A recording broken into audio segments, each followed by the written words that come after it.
Thank you, although I would have to attest there must be an easier way to get a standing ovation than that. But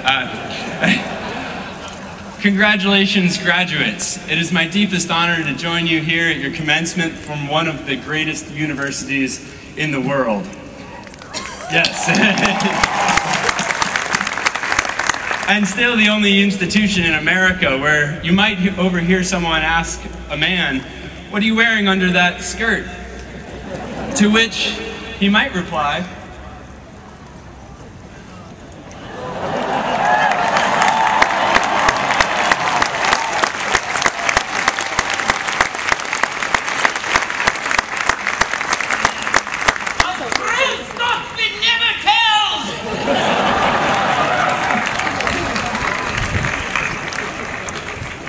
thank you for indulging me.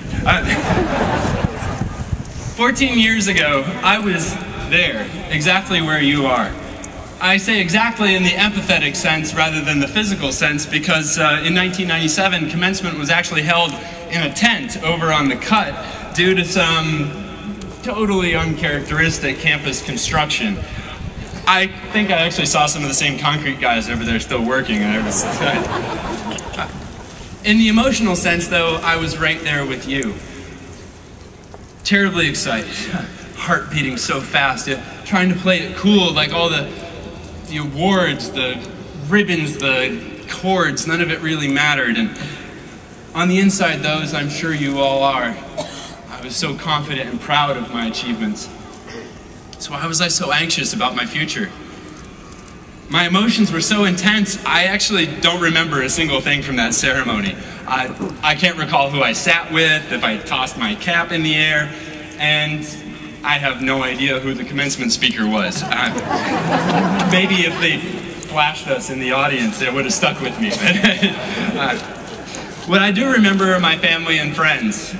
My sister was there. My parents had flown in from Colorado, as they've done again today. My grandma and my relatives came over from Ohio. After lunch that day, my friends and I, friends since our first days together over in Hammerschlag, we posed for photos by the fence, which we had painted in homage to our intramural sports team. Honor societies, whatevs. Magna cum laude, meh. But count them, 2 intramural floor hockey championships. That was something worthy of sanctioned graffiti. It was our day, just as today is your day. Your family and friends are here for you. It's a day to celebrate being done with your exams, research papers, portfolio reviews, senior projects. A day to salute you all having busted your butts for the last 4 years. A day to recognize the incredible knowledge that you've attained. Today is your day. And then what? What will tomorrow bring? Among the many experiences of your lives ahead, if there is one guarantee that I can give you, it is that there will be adversity. Doesn't sound like much of a guarantee, I imagine. For many of you graduating into the aftermath of the Great Recession, you've probably already run right into that adversity. It's been a bit tough, and not just for the English majors. Oh, so, is that a dig?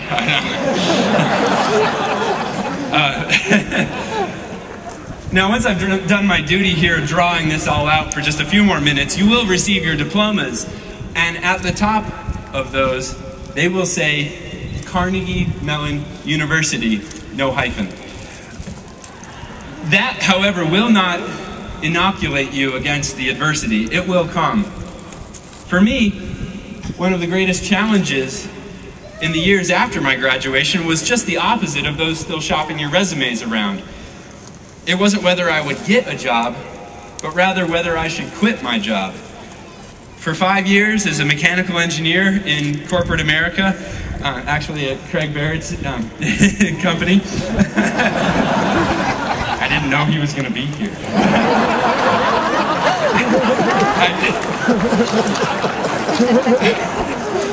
Nothing personal.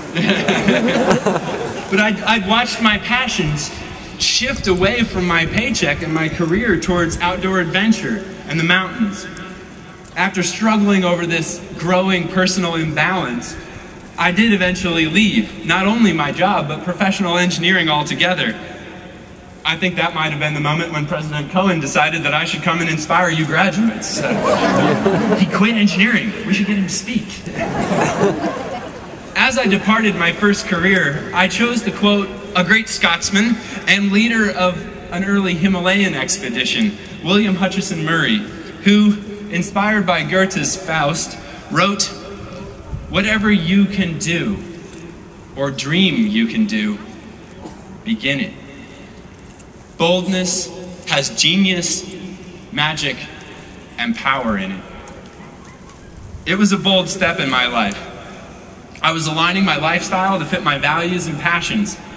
So what if I had to move into a house with 10 roommates and one bathroom that had more mold than the entire Donner basement?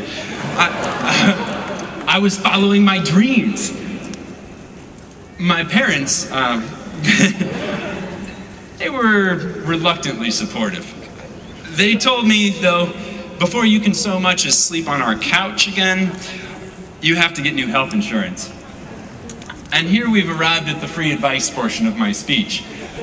My first piece of wisdom for you is that when the time comes to quit your job and follow your dreams, do it. Do it with boldness, genius, magic, power. Just make sure you have some health insurance. I listened to my parents, and it was a good thing, too. Less than a year later, in April of 2003, I hiked into a canyon in southern Utah where I accidentally dislodged a boulder that fell, crushing and trapping my right arm.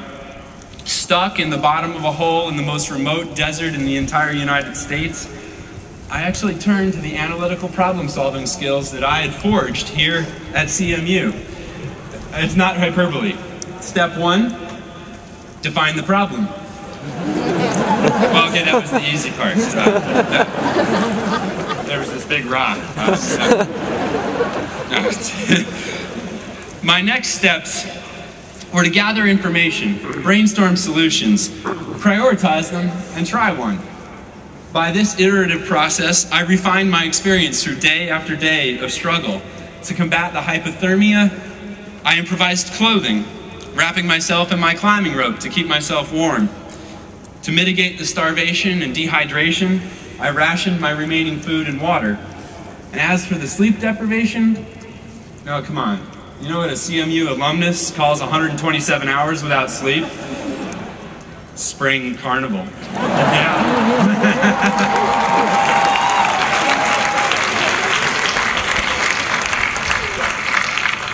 I evaluated my options for escape, and with my multi-tool pocket knife, I tried chipping away at the boulder. Though it was unsuccessful at freeing my arm, it did generate some body heat. Using my climbing gear, I began to build a pulley system to try to lift the boulder off of my arm, but to no avail. Thanks to my mechanics professors, however, I could have drawn a force diagram of my rigging. All right. As time wore on, though, my resources dwindled, and over the 6 days that I was there, I lost 40 pounds. When my water ran out, I resorted to drinking my urine.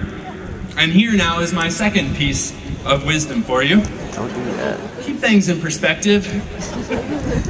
When you think things have gotten bad, consider, if you didn't have to drink your own urine today, maybe it's not so bad. You reconsidering this invitation yet? Down in the canyon, to keep my spirits up, I would turn on my video camera and talk to my parents, my sister, my best friends.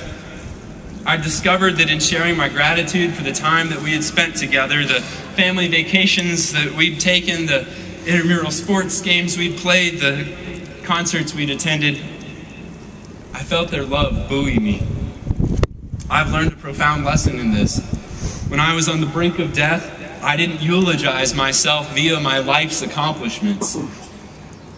Rather, I turned to my loved ones to say thank you. Life is not just about what you do or what you've achieved.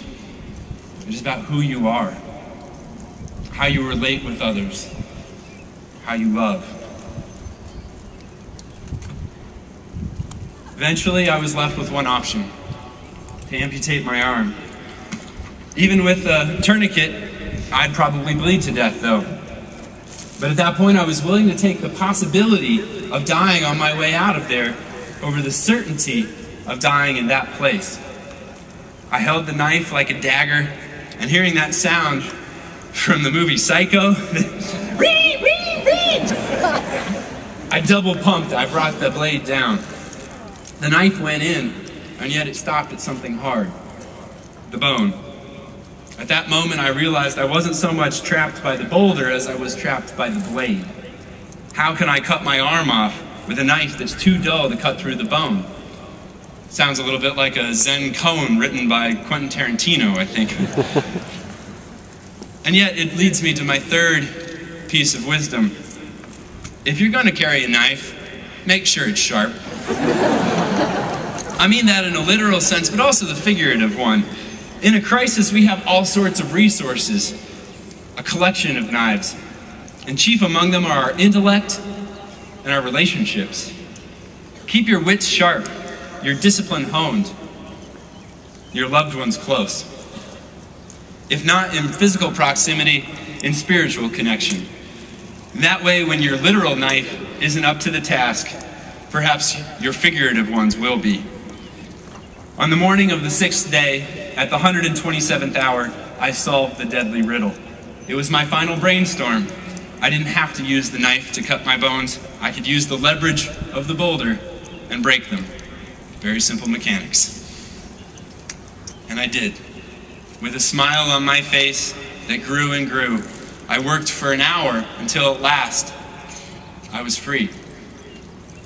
In that final moment, I stepped out of my grave and into my life. Whatever you can do.